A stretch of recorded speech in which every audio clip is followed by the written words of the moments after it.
sente così? Sì, bene. Allora, buonasera a tutti e grazie a voi di essere qui e grazie a voi.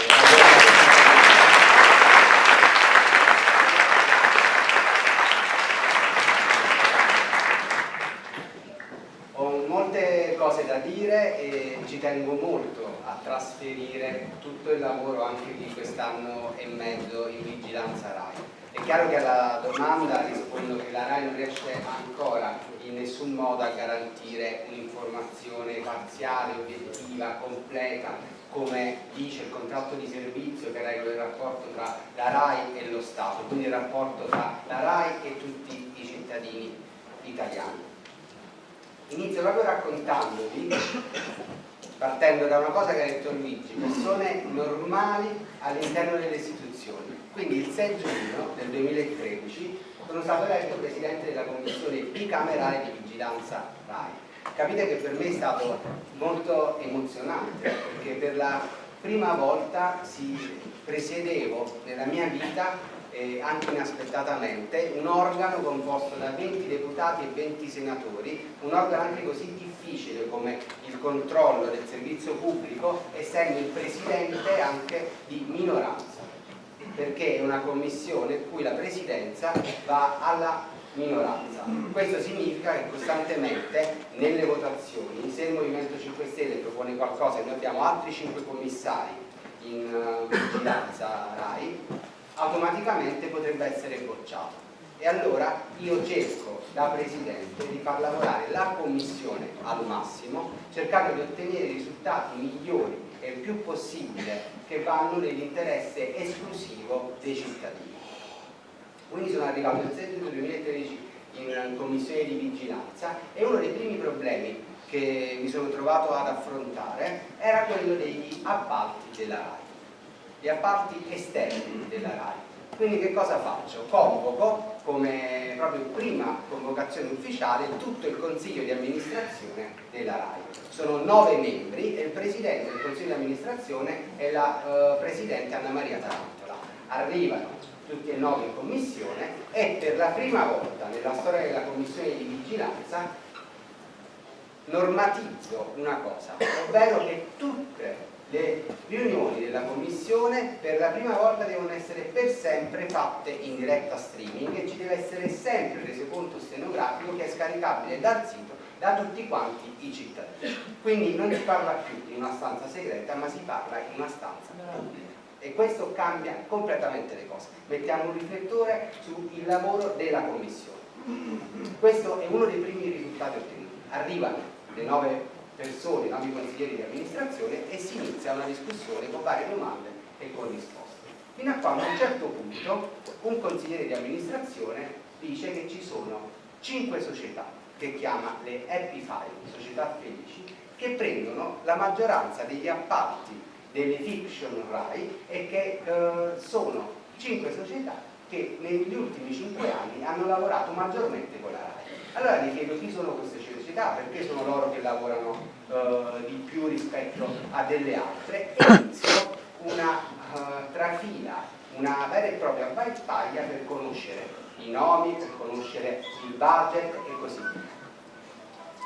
All'improvviso, cioè poi convoco, per saperne ancora di più, la direttrice di Rai Fiction che è l'Andreatta. Quindi arriva in commissione sempre in diretta streaming e ci racconta per la prima volta, che sembra una cosa incredibile, ma per la prima volta nella storia della commissione, che ci sono queste 5 società che prendono circa all'anno 190 milioni di euro, che parte è destinato alle fiction che tutti noi guardiamo, ma sono sempre le stesse società, lei dice non sono più 5 ma sono 3, che prendono la maggior parte di questi 192 milioni di euro. Quindi abbiamo conosciuto, dopo poco tempo che ero in vigilanza, il nome delle società, il budget assegnato a queste società, ma quello che più mi faceva specie è che il meccanismo di assegnazione di questi appalti non era trasparente, era troppo alzo il telefono, mando un progetto e poi la direttrice insieme ai suoi capistruttura decide.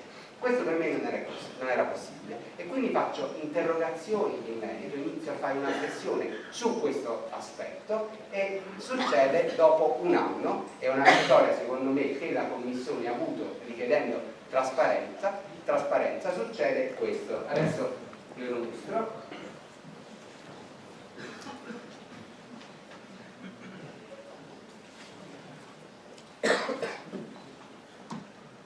Ecco qua, si vede?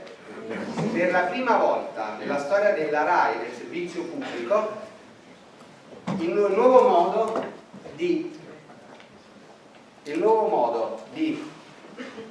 portare gli appalti a un meccanismo trasparente per le fiction, ovvero si può fare una procedura che da 1° agosto è solo online, ma soprattutto vengono pubblicate prima le linee editoriali della RAI, così tutti, anche i piccoli produttori, possono sapere la RAI che cosa vuole e mandano un progetto online. Questo progetto online viene elaborato e deve avere per forza risposta con motivazione. E adesso questa procedura qua è funzionale e io sto monitorando insieme a tutta la commissione se questa poi va a buon fine. E questo è un passaggio storico, infatti addirittura Rai Fiction, la direttrice, lo chiama nessuno escluso, linee editoriali per la produzione della fiction della Rai, lo chiedevano i piccoli produttori da 20 anni e questo è un risultato di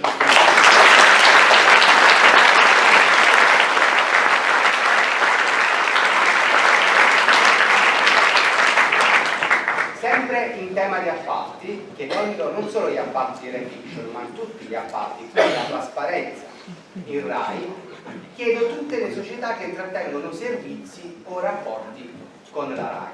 Vengo a scoprire questi dati, nessuno li ha mai dati, e gli appalti in Rai sono circa 1 miliardo e 300 milioni, quindi in appalti esterni, i soldi che escono dalla Rai verso gli appalti esterni sono circa 1 miliardo e 300 milioni. Quindi chiedo conto di questi appalti, chiedo conto di questi soldi e inizio una trattativa infinita con la Presidente del Consiglio di amministrazione che non mi voleva dare un documento. Si sente meglio. Finalmente, dopo poco tempo che io ero in vigilanza e chiedevo questa documentazione che probabilmente nessuno aveva mai chiesto in questo modo, arriva il direttore generale Gubitosi e consegna la lista di tutte le società che sono iscritte e hanno superato l'istruttoria nell'albo fornitore della RAI e quindi dove la RAI può attingere. Ci dice questo documento tutte le società che hanno superato l'istruttoria, quelle che non hanno superate e quelle che sono in corso di superare. Che cosa succede? Che vi faccio vedere questo articolo.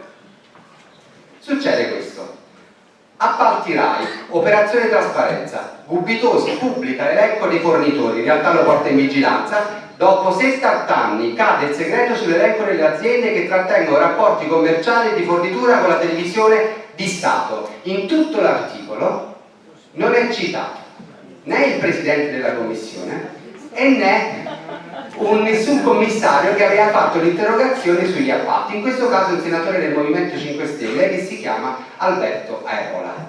Questo è l'articolo di Repubblica. Quindi dopo 70 anni cadono i segreti della RAI perché una persona normale all'interno delle istituzioni non ha mollato e ha chiesto conto dei soldi di tutti i cittadini.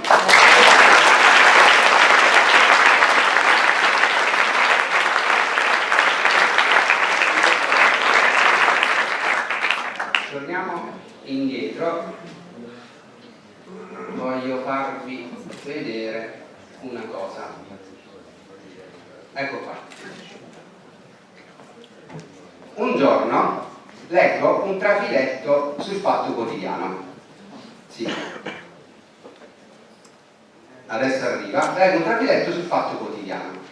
Quante volte voi avete pensato, abbiamo visto Report, dopo una puntata del genere di Report, se ne deve cadere il paese?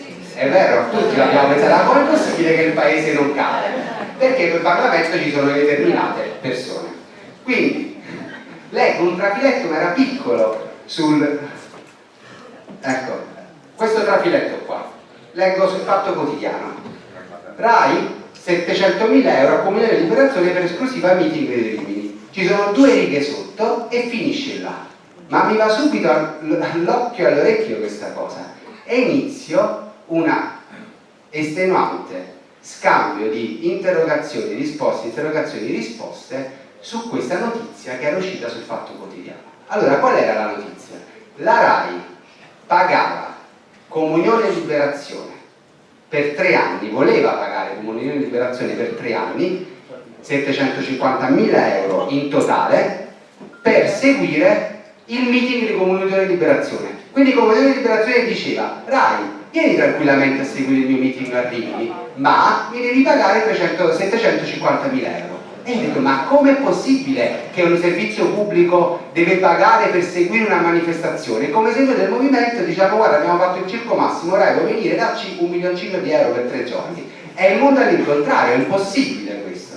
Quindi dopo questo scambio molto colorito di interrogazioni, di mail, di lettere, e ormai io lo denunciavo con qualsiasi network, social network, televisione o radio, e erano stati troppo sputtanati su questa questione, riflettori, trasparenza, mi arriva una lettera e mi dice che non c'erano più non c'era più l'accordo commerciale con Comunione e Liberazione perché non si riteneva più di farlo, e quindi è stato stralciato l'accordo che stavano facendo e noi abbiamo risparmiato.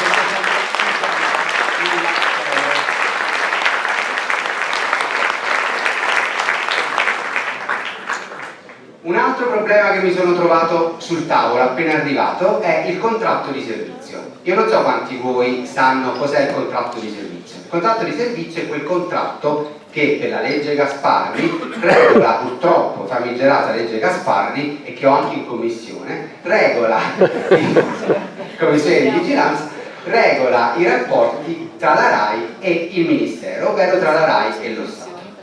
La vigilanza su questo contratto deve esprimere un parere, e ricordiamoci che questo è un parere molto autorevole perché è il parere di tutto il Parlamento, Camera e Senato, perché la Commissione è bicamerale. Esprimendo un parere, purtroppo questo parere non è vincolante, ma è obbligatorio nella sua espressione, però è molto importante perché regola i rapporti, tutto quello che noi ci diciamo di una RAI che vorremmo, come la vorremmo. E quindi abbiamo iniziato in vigilanza un lavoro che è durato più di 7 mesi, è il più grande lavoro sul contratto di servizio fatto nella storia della commissione di vigilanza. Abbiamo audito in diretta streaming soggetti di ogni tipo e alla fine siamo arrivati ad elaborare un parere sul contratto di servizio che è totalmente innovativo e che affronta problemi che mai erano stati affrontati. Vi assicuro, per tenere tutto insieme è stata una fatica, e vi dico anche che il relatore è stato un senatore del PD, il relatore di maggioranza, ma alla fine abbiamo fatto, quando ci dicono non dialogate, quando non si va contro gli interessi dei cittadini e ci riusciamo, dialoghiamo perché non c'è problema. Se vai contro gli interessi dei cittadini o nascondi qualcosa dietro, sei disonesto intellettualmente, e allora non c'è dialogo con noi che possa tenere. Abbiamo iniziato questo lavoro.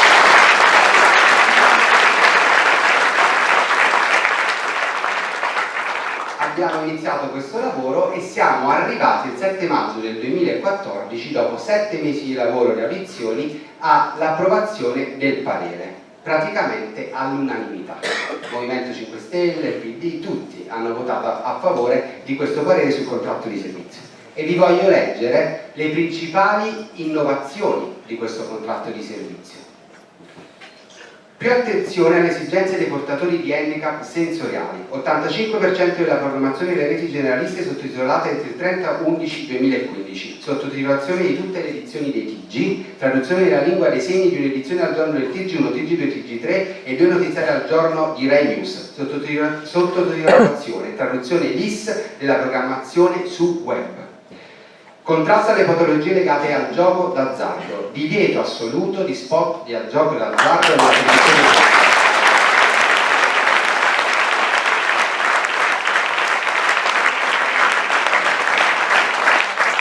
Più attenzione ai bambini, stop alla pubblicità nei programmi e nei canali dedicati ai bambini in età prescolare. Per esempio, a Rai Yo-Yo finiranno gli spot in età prescolare dei bambini. Basta questo bombardamento sui nostri bambini.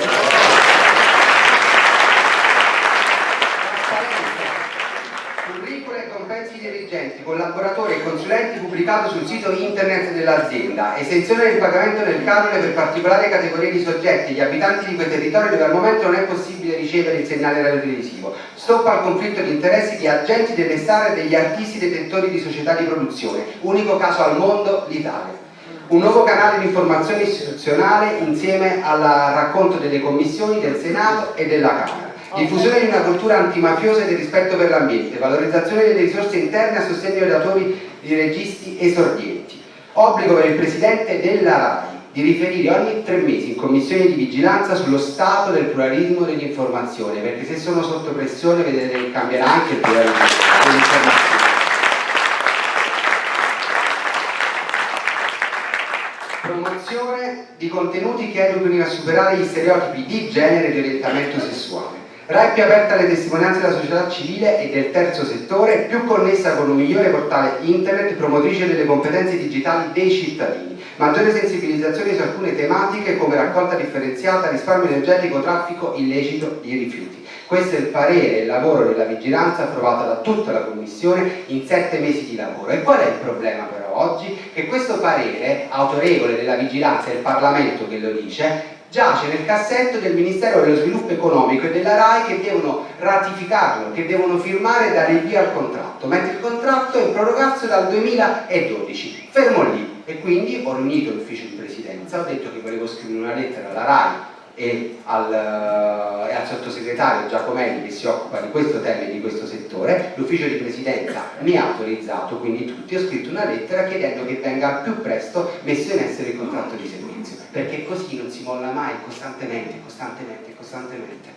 E Giacomelli l'ho convocato in commissione, è venuto e ha detto che sta per fare il primo incontro dopo tanto tempo con la RAI per cercare di portare in essere e mettere in essere questo contratto di servizio. Se in breve tempo questo contratto di servizio non andrà in ordine, inizieremo una campagna, e lo dico qua come anteprima, una campagna che partirà con questo video che abbiamo preparato, e poi faremo un call to action per tutti quanti, un mail bombing, cercheremo di vari testimonial per i vari temi che vi ho detto, e cercheremo per 2 settimane, magari dal 1 al 15 dicembre, a fare una campagna per l'approvazione di questo contratto di servizio, che è sicuro un contratto di servizio molto più vicino e corretto nei confronti dei cittadini. Volevo farvi vedere il video che partirà, è proprio un'anteprima questa.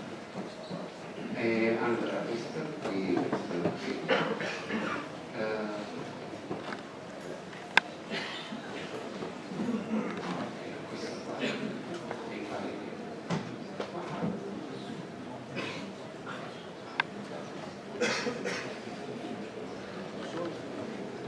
mentre vi faccio vedere il video, devo dare anche 2 dati di conti. Allora, io come Presidente della Commissione di Vigilanza ho diritto a un'altra indennità. Mi danno 2 stipendi. Il 6 giugno sono stato eletto, il 7 giugno sono andato a rinunciare allo stipendio. Non è mai arrivato la seconda volta.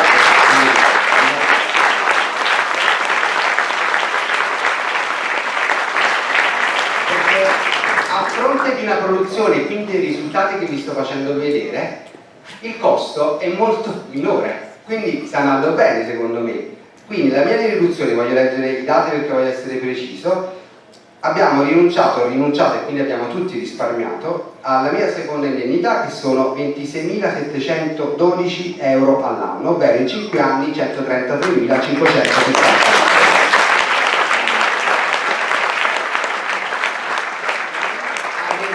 Avevo diritto all'auto blu come Presidente di Commissione, come anche Luigi, e ci abbiamo rinunciato, non abbiamo mai preso un'auto blu.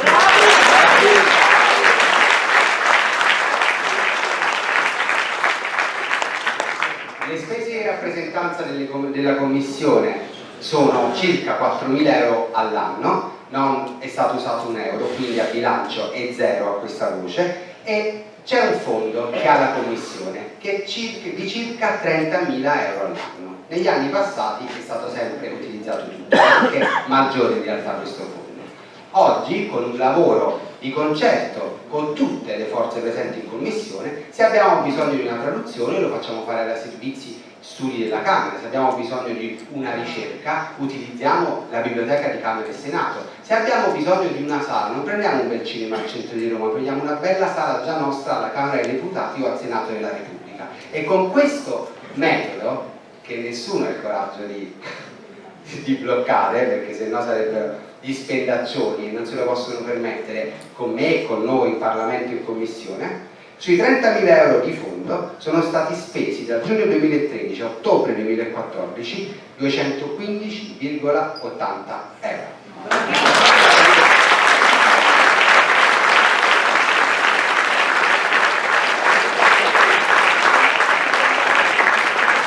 E sul mio profilo Facebook molti mi hanno chiesto: ma come li hai spesi questi?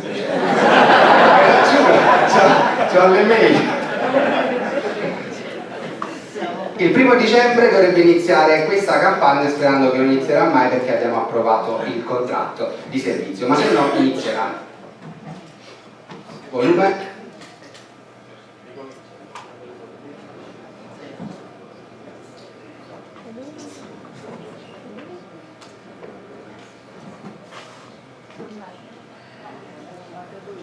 Più equa, con l'esenzione dal canone per famiglie a basso reddito e per i cittadini non raggiunti dal segnale radiotelevisivo, più obiettiva, con un controllo più frequente sullo stato del pluralismo dell'informazione, più internazionale, con i programmi di seconda serata sottotitolati in lingua inglese, più responsabile. Questo è un po' tutto quello che ci siamo detti, quindi adesso è anche più comprensibile. Forse non tutti sanno che la RAI è tenuta a rispettare un contratto. Si chiama contratto di servizio e serve a garantirne la funzione di servizio pubblico radiotelevisivo. L'ultimo contratto di servizio è scaduto e ora c'è la possibilità di migliorarlo grazie al parere della Commissione di Vigilanza RAI. La proposta prevede una RAI più equa, con l'esenzione dal canone per famiglie a basso reddito e per i cittadini non raggiunti dal segnale radiotelevisivo, più obiettiva, con un controllo più frequente sullo stato del pluralismo dell'informazione, più internazionale, con i programmi di seconda serata sottotitolati in lingua inglese, più responsabile, senza spot durante i programmi rivolti ai bambini e senza pubblicità del gioco d'azzardo. È ancora più aperta, più partecipata, più connessa e tanto altro ancora. Questo parere è stato approvato dalla Vigilanza RAI il 7 maggio 2014, al termine di un lungo ciclo di audizioni durato 7 mesi, che ha coinvolto numerosi esperti, addetti ai lavori ed associazioni di categoria. Da allora è passato molto tempo, ma RAI e il Ministero dello Sviluppo Economico non hanno ancora firmato questo accordo. Perché non firmano? E tu? Firmeresti per una RAI così?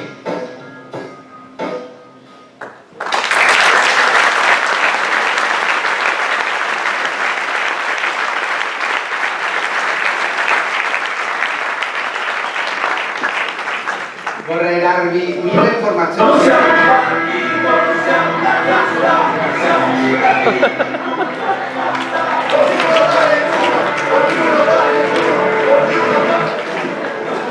È un intermezzo pubblicità per le elezioni regionali in Veneto.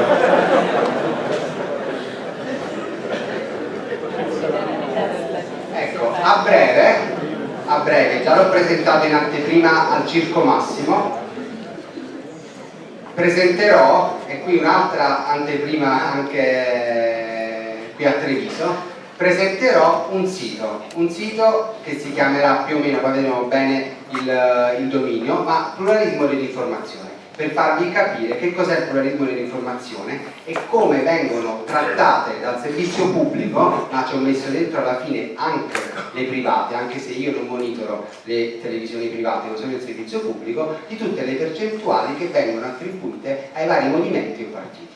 Questo è uno strumento che serve a tutti i cittadini e possono andare a controllare e comprendere di più la normativa vigente, come si comporta la RAI e quindi difendersi e contrattaccare. È anche utilizzabile da tutti i movimenti e le forze politiche che sono presenti in Parlamento, perché tratta tutti, senza esclusione di nessuno, perché è un servizio che io voglio mettere a disposizione dell'arco parlamentare totale e di tutti i cittadini. Non mi sembrava giusto anche da Presidente della Commissione mettere a servizio solo del Movimento, perché io non voglio che venga tutelato il Movimento 5 Stelle, se no non arriviamo da nessuna parte. Voglio che venga tutelata prima di tutto la cittadinanza e poi i movimenti che in questa cittadinanza poi si riconoscono, o la cittadinanza che si riconosce in questi movimenti o partiti. E quindi l'anteprima del sito, che è uno strumento che voi soprattutto dovete usare, si cliccherà semplicemente sul, per esempio, TG1. Sì. Ah, posso? Come si fa? Ok, va bene questo, così cambia. Madonna, che ho una lezione universitaria stasera. Allora,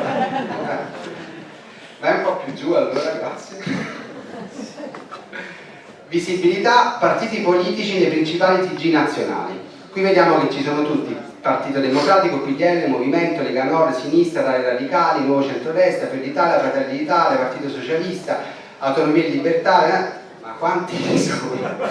Mamma mia, Centro Democratico, l'Alta Europa e così via. Si cliccherà per dire TG1 e si vedrà nel mese di giugno, nel mese di luglio, nel mese di agosto che tipo di visibilità e pluralismo hanno avuto. Qui si vedrà soprattutto il tempo di parola. Che cos'è il tempo di parola nei telegiornali? È il tempo in cui movimenti o partiti parlano di se stessi in prima persona, senza mediazione di giornalisti. Quindi io vi intervisto David Borrelli e viene considerato come tempo di parola.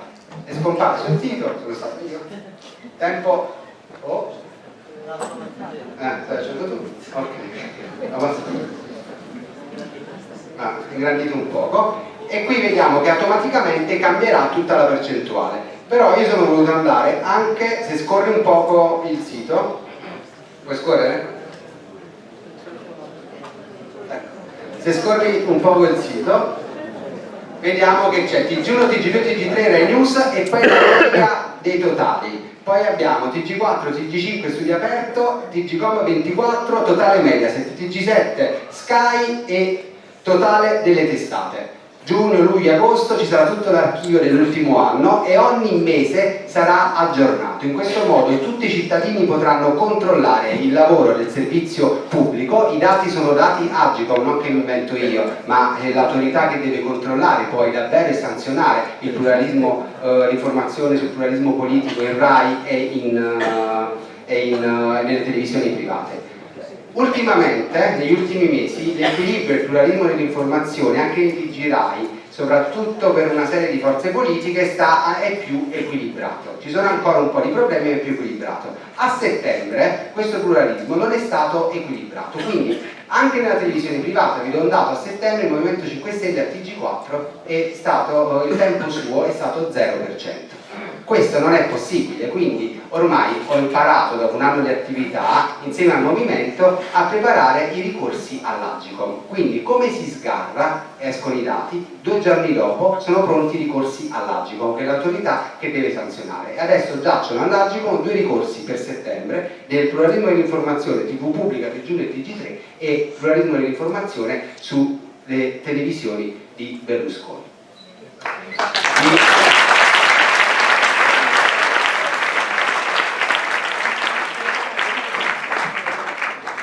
Questa è un po' l'attività che stiamo facendo. Io personalmente ho fatto 17 interrogazioni alla RAI e 59 ne ha fatte il movimento all'interno della commissione. C'è un'attività che è pulsante, stiamo cercando e ce la stiamo davvero mettendo tutta, non molliamo su nessuna cosa, è qualcosa che sembra...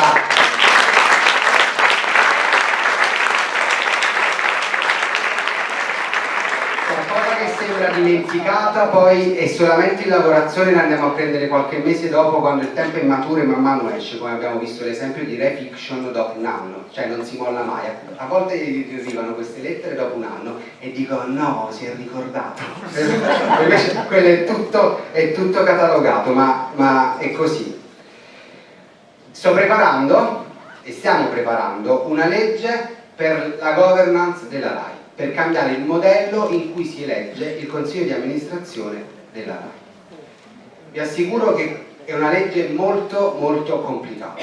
Sapete come funziona adesso tramite la legge Gasparri? 7 membri vengono eletti dalla vigilanza e 2 dal governo, ovvero i partiti si mettono d'accordo, non c'è nessun vero requisito da rispettare, dice io chiamo a quello, tu chiami a quello, tu mi voti il mio, mi voti il tuo, a seconda della proporzione parlamentare, e così è il Consiglio di amministrazione. Questo Consiglio di amministrazione è stato eletto nel 2012 e continua ad esistere, scaderà nel 2015. Quindi io spero che non si arrivi con la stessa metodologia ad eleggere i nuovi consiglieri di amministrazione RAI, e sta addirittura all'arrivo una legge che tra poco presenterò in Parlamento, un disegno di legge che poi metteremo anche sull'ex, quindi la partecipazione importantissima sulla nostra applicazione, dove tutti poi possiamo consigliare e modificare degli articoli.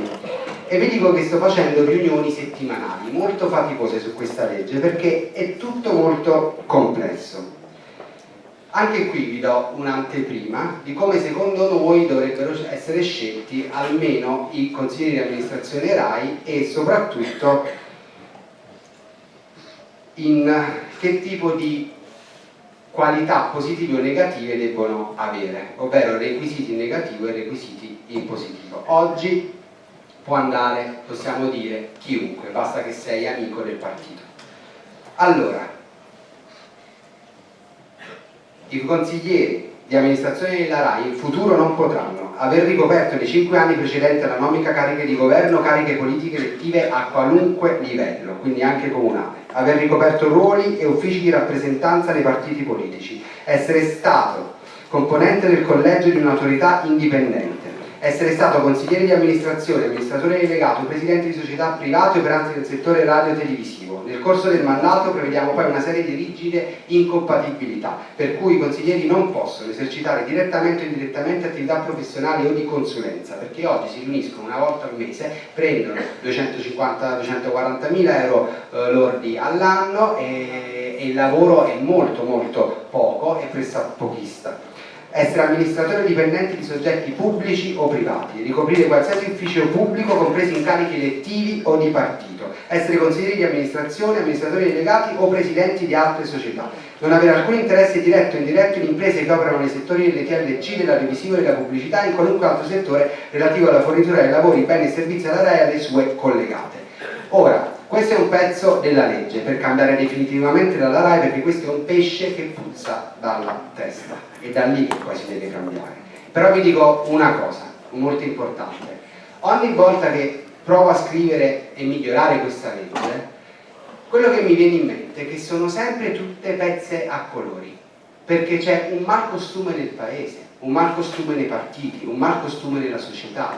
Quindi è come dire, fatta la legge, trovato l'inganno. E allora noi, più che fare la legge e le leggi che faremo e le faremo sempre, dobbiamo risolvere l'inganno, e questo inganno è la cultura di questo paese, che si poggia su una stratificazione di raccomandazioni, di amici degli amici, di casta, di appropriazione indebita di beni pubblici da parte di tanti cittadini che poi sono stati eletti in Parlamento e che lavoravano nei partiti. Perché questa legge qua, sì, ok, la approviamo, ma anche se non la approvassimo e i 7 membri devono essere scelti in commissione di vigilanza, quale sarebbe il problema a scegliere in modo serio, con i curricula, le migliori personalità per quel servizio all'interno della commissione di vigilanza? Nessuno. Ma sappiamo che questo poi non avverrà, e quindi abbiamo bisogno della legge per sconfiggere la cultura di queste persone che vogliono scegliere le persone in un altro modo. L'abbiamo visto con Violante, ancora Violante, Violante, Violante. Ma perché Violante? Cosa ha fatto Violante per meritare la pensione dentro il Consiglio della Corte Costituzionale? Niente. Allora è tutto così. Noi dobbiamo fare per forza di cose in questo paese una rivoluzione culturale, e allora è per questo che non possiamo stare anche nei talk show. Talk show significa show, è uno show, e chi governa tutto questo sistema sono i soldi, ovvero sono la pubblicità. Se voi vi chiedete la televisione che cosa produce, secondo voi la televisione che cosa produce? La televisione non produce contenuti, la televisione produce consumatori, noi, da vendere alla pubblicità, e questo è il meccanismo. E quando parliamo anche di libertà di informazione, è una cosa molto complessa, perché puoi fare tutte le leggi che vuoi, ma c'è una sola legge che è sopra tutto, che è la legge morale dei giornalisti con la loro deontologia professionale e la loro forza di voler raccontare il mondo, la loro forza di alzare la testa e dire io sono un giornalista che racconta il mondo ed è il cane da guardia del potere costituito. È quello che fa il giornalista ed è quello che deve diventare questo paese con i suoi giornalisti, perché il codice deontologico anche che vige all'interno della RAI, il codice etico, il codice deontologico dei giornalisti che poi corrispondono a un ordine dei giornalisti, è un po' come il giuramento di Ippocrate per i medici, ed è quello che si deve rispettare al di là di ogni legge, perché se non ci ritorna quel senso morale, quella bellezza di fare un mestiere così bello, e allora possiamo scrivere qualsiasi legge ma saremo sempre un paese su questo mediocre. E allora noi non dobbiamo foraggiare quel sistema, dobbiamo foraggiare un altro modello che tutti insieme partecipando lo costruiamo. E quindi questo modello è un binario che va in un'altra direzione e c'è un treno sopra e chiediamo ai cittadini passate con noi perché è più bene comune, è più utile, ci fa meglio stare in questo tipo di comunità e lasciamo andare a schiantare l'altro treno che non rappresenta più nessuno. E questo è il nostro progetto ed è questo il nostro senso che tutti dobbiamo sentire al nostro interno.